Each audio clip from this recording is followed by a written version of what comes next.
অবশেষে একরাশ হতাশার মধ্য দিয়েই শেষ হলো চলমান টি-20 বিশ্বকাপে আফগান বীরত্বগাথা। দেখুন, চলমান টি-20 বিশ্বকাপে গ্রুপ পর্বে নিউজিল্যান্ডকে পরাজিত করে এবং পরবর্তীতে সুপার 8 পর্বে অস্ট্রেলিয়াকে পরাজিত করে পুরো ক্রিকেট বিশ্বকেই তাক লাগিয়ে দিয়েছিল আফগানিস্তান। তারও পরবর্তীতে সুপার 8-এ নিজেদের শেষ ম্যাচে বাংলাদেশকে পরাজিত করে স্বপ্নের এক সেমিফাইনালে পৌঁছে গিয়েছিল আফগানিস্তান। সেমিফাইনালে আফগানিস্তানের স্বপ্ন ছিল দক্ষিণ আফ্রিকাকে পরাজিত করে ফাইনালে উত্তীর্ণ হওয়ার, কিন্তু আফগানিস্তানের সেই স্বপ্ন রীতিমতো দুঃস্বপ্নে পরিণত করলো দক্ষিণ আফ্রিকা। কারণ গুরুত্বপূর্ণ এই সেমিফাইনালে দক্ষিণ আফ্রিকার সামনে মাত্র 11.5 ওভারেই 56 রানে গুড়িয়ে যায় আফগানিস্তান। আফগানিস্তানের পক্ষে মাত্র একজন ব্যাটার 2 অঙ্কের রান করতে সক্ষম হন। আজমতুল্লাহ উমরজাই 12 বল মোকাবেলা করে 10 রান করেন। মজার বিষয় হচ্ছে, আফগানিস্তানের ইনিংসে সর্বোচ্চ স্কোরটি এসেছে অতিরিক্ত খাত থেকে এসেছে 13 রান।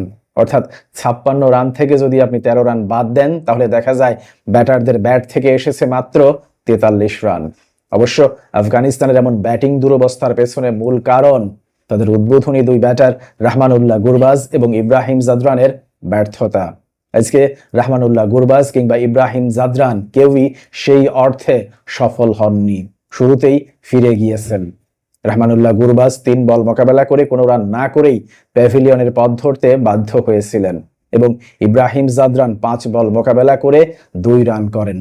দেখুন, টি-20 বিশ্বকাপে এখন পর্যন্ত আফগানিস্তানের এই 2 উদ্বোধনী ব্যাটার এবারকার এই টি-20 বিশ্বকাপে যত উদ্বোধনী ব্যাটাররা ব্যাটিং করেছেন তাদের মধ্যে সবচাইতে সফল জুটি। এই দুজন মিলে এখন পর্যন্ত এবারকার এই টি-20 বিশ্বকাপে সর্বোচ্চ 442 রান করতে সক্ষম হয়েছেন, যেখানে আফগানিস্তানের অন্য সকল ব্যাটার মিলে অন্য সকল জুটিতে মাত্র 521 রান করতে সক্ষম হয়েছেন। এখান থেকেই বোঝা যায় আফগানিস্তানের সফলতার পেছনে এই 2 উদ্বোধনী ব্যাটারের গুরুত্ব কতটুকু।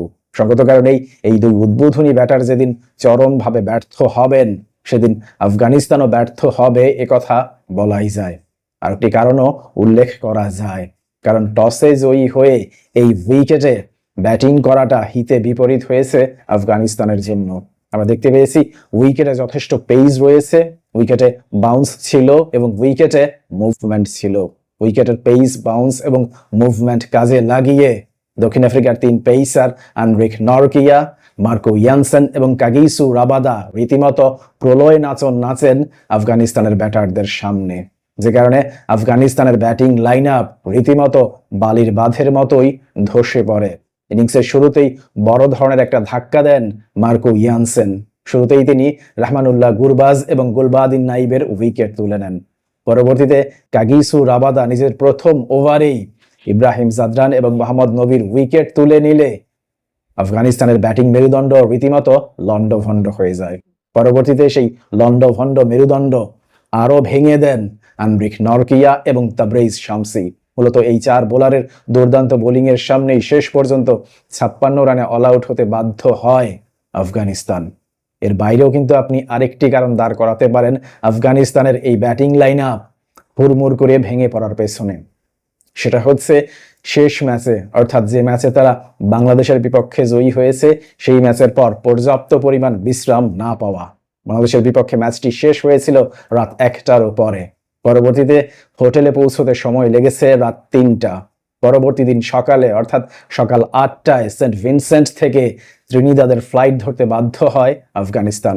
অর্থাৎ পর্যাপ্ত বিশ্রাম পায়নি দলটি সেমিফাইনাল খেলার আগ পর্যন্ত। এই কারণটিও কিন্তু আফগানিস্তানের এমন ভয়াবহভাবে ভেঙে পড়ার অন্যতম কারণ হিসেবে আপনি বিবেচনা করতে পারেন। পরবর্তীতে 57 রানের জয়ের লক্ষ্যে ব্যাটিং করতে নামার পর 5 রানের মধ্যেই প্রথম উইকেট হারায় দক্ষিণ আফ্রিকা। দলীয় 5 রানেই তারা উদ্বোধনী ব্যাটার কুইন্টন ডিককের উইকেট হারায়।